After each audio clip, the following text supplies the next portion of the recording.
बिस्मिल्लाहिर्रहमानिर्रहीम, अस्सलाम वालेकुम। मैं हूँ आपके साथ अनीका निसार। आप देख रहे हैं प्रोग्राम बाखबर। सुबह एक बार फिर आपको बाखबर बनाने के लिए आपके सामने हाजिर हैं। लेकिन अफसोस की बात है कि हमें पहली ही खबर ऐसी ऐड करनी पड़ रही है जिसकी वजह से एक सवाल ये उठता है कि क्या हम लोगों ने दहशतगर्दी की जंग में कंप्लीट कामयाबी हासिल कर ली या नहीं। कल लाहौर में चेयरिंग क्रॉस पर जो वाकया हुआ, जो टॉपिक कल हम शो में डिस्कस कर रहे थे, उस हवाले से एक प्रोटेस्ट चल रहा था। उस प्रोटेस्ट में एक कैप्टन पुलिस के जो कैप्टन मुबीन, उन्होंने शहादत हासिल की। जिस तरीके से वहाँ सुसाइड बॉम्बिंग हुई, किन अल्फाज में बयान किया जाए। उसके बाद फिर रात को कोयटा से खबर आती है कि कोयटा में धमाका हुआ और वहाँ भी बम डिस्पोजल स्क्वाड के जो वहाँ के हेड है वो शहीद हो जाते हैं। ये दो इंतहाई अफसोसनाक खबरें जिनसे आज हम अपना शो का आगाज करेंगे। बाकायदा आगाज करते हैं और अपने शो की तरफ बढ़ते हैं और बात करेंगे सबसे पहले लाहौर की। लाहौर का माल रोड, पंजाब असेंबली के बिल्कुल सामने चेयरिंग क्रॉस एक ऐसी जगह है जो कि हमेशा प्रोटेस्ट का, धरनों का और एहतजाजों का गढ़ बनी रही। हमेशा से यहाँ एहतजाज होता रहा, लेकिन लाहौर हाई कोर्ट की जानिब से यह हुक्म भी आया कि मॉल रोड पर एहतजाज ना किए जाएं क्योंकि ये शाहरग है लाहौर की और यहाँ ट्रैफिक जैम हो जाए तो लाहौर के गिरदोनवा के इलाकों के अंदर भी ट्रैफिक जैम होना शुरू हो जाती है, मॉल रोड के गिरदोनवा के इलाकों में भी।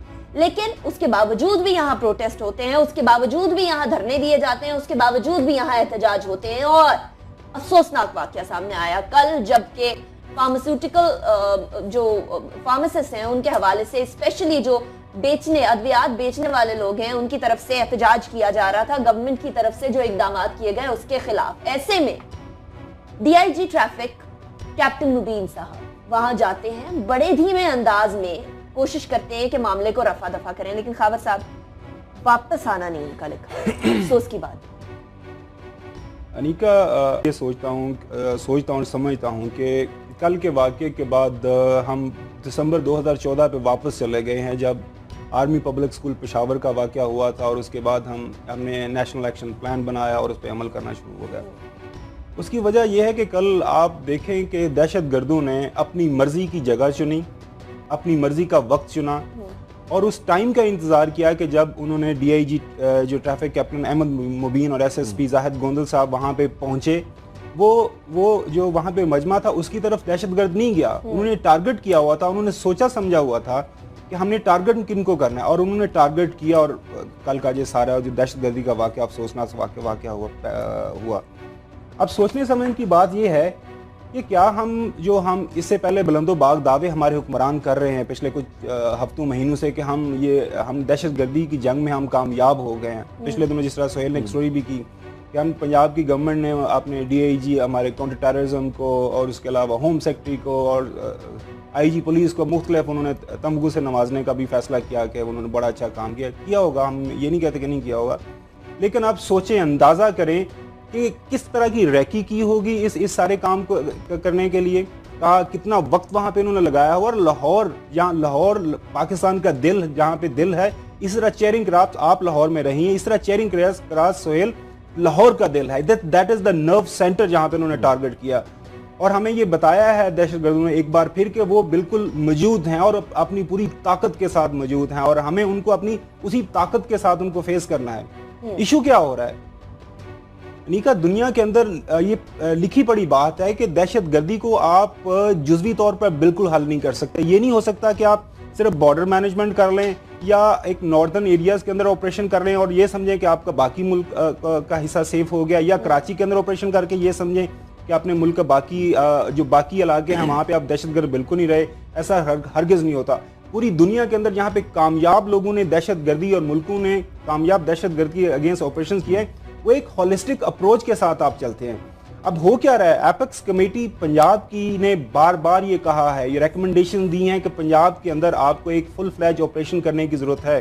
पंजाब के सदर्न डिस्ट्रिक्ट्स के अंदर स्लीपर सेल हैं दहशतगर्दों के, उनको आपने उखाड़ना है, उनको उखाड़ के फेंकना है। जब तक उनको नहीं रोकेंगे दहशतगर्दी के वाकयात होते रहेंगे। और उसके साथ साथ जो दहशतगर्दी का जो सबसे बेसिक जो फैक्टर है वो है मुल्क के अंदर उन कवानीन का ना होना जिससे हम कंट्रोल कर सके जो बाहर से पैसा आ रहा है। इसके बरक्स हम कर क्या रहे हैं, हमारे हुक्मरान क्या कर रहे हैं, हर महीने हम एक नई स्कीम ले आते हैं जी काले धन को आप सफेद धन करें। तो ये अनिका, ये जो काले धन को जो लोग सफेद करने वाले हैं, क्या आप उसमें सिर्फ बिजनेसमैन शामिल नहीं होते? ये सारे लोग वही होंगे। और करप्शन का एक विशिष्ट सर्कल है, इसको तोड़ना होगा। ये अभी तक नहीं टूट पा रहा, ये अभी तक नहीं टूट पाया। अच्छा, ये जो लेटेस्ट जो रिपोर्ट है नैब के ऊपर, मिलिटेंसी इन पंजाब की हेडिंग के आगे लिखा है visible improvement law and order situation of Punjab. हुई कुछ अरसा बेहतर, लेकिन आप देखें ना जो कल के वाक़े के बाद हमें बिल्कुल, मैंने कहा कि जिस तरह बिल्कुल बैक टू स्क्वायर वन है, और हमारे हुक्मरानों को, हमारी मिलिट्री एस्टेब्लिशमेंट को एक दफा फिर बैठना पड़ेगा और बैठ के सोचना पड़ेगा वो कौन कौन से जो एरियाज हैं जहां पे हम फेल हुए हैं, वो नैब के वो कौन कौन से जो पॉइंट्स हैं जिसको आप आगे लेके नहीं जा सके, सवाए कि आपने कुछ एरियाज के अंदर आपने ऑपरेशन कर लिया। उसके अलावा अगर देखें ऑन ग्राउंड जो सिचुएशन है वो इतनी मेरे ख्याल में वो हौसला अफजा नहीं है, इस पे बहुत काम करने की जरूरत है। एक जगह पर हम देखते हैं कि हमारी मिलिट्री जो है तुंदो तेज किस्म के वो अटैक्स कर रही है दहशतगर्दों के ऊपर। दूसरी जगह हम देखते हैं हमारे पुलिस के जवान फ्रंट लाइन पर होते हैं, जवान हो अफसरान हो, इससे ज्यादा कोई क्या कुर्बानी दे सकता है कि अपनी जान का नजराना पेश कर दे मुल्क के लिए। लेकिन सोहेल साहब, एक जगह से जहां लैग नजर आता है, चाहे वो सिंध की बात कर लीजिए, वहां कायम अली शाह साहब से लेकर अब तक प्रॉपरली कराची ऑपरेशन को प्रॉपरली परस्यू नहीं करने दिया जा रहा। पंजाब में ऑपरेशन की बात आती है, स्पेशली आपका साउथ से ताल्लुक है, वहां का भी बताइएगा, वहां भी हम लोगों को पॉलिटिकल विल उस तरह से नजर नहीं आती। यानी क्या हो रहा है? दो जगह हम लोगों को बड़ी डेडिकेटेड नजर आती हैं और एक जगह हम लोगों को ऐसा लगता है कि कुछ ना कुछ लैप्स है। क्यों?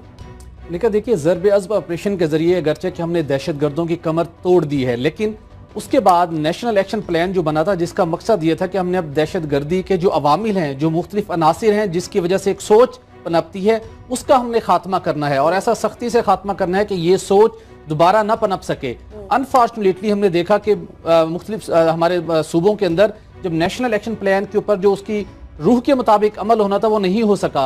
और गुज़श्ते रोज़ के इजलास में घुमान साहब सेनेट का इजलास था, उसमें भी बड़े भरपूर तरीके से नेशनल एक्शन प्लान के ऊपर अमल दरामद ना होने के हवाले से कल आवाज़ उठाई गई। वहाँ पर अपोजिशन ये मामला टेकअप भी किया और शाम को अल्टीमेटली बदकिस्मती से हमें वही कुछ वो खदशात जो नेशनल एक्शन प्लान पर अमल दरामद न होने की वजह से जिनका इजहार किया जा रहा था वो हमें देखने को भी मिले।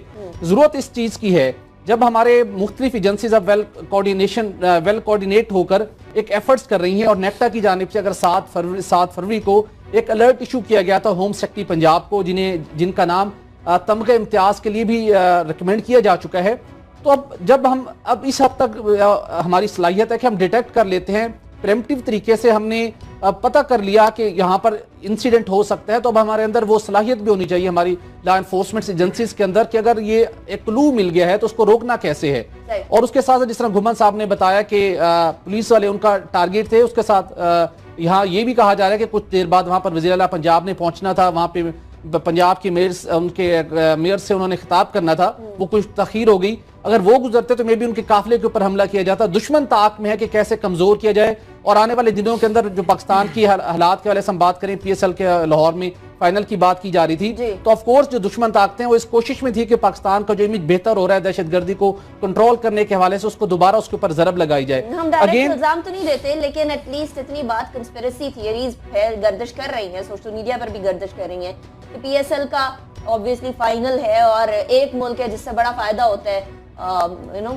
मेरा देखें, आप बेशक हमारा दुश्मन कभी नहीं चाहेगा कि हमारे मुल्क के अंदर आसूदगी फैले, हमारे मुल्क में प्रोग्रेस हो, इकोनॉमिक प्रोग्रेस हो, हमारे लोग खुशहाल हों, हमारे मुल्क के अंदर अमन हो।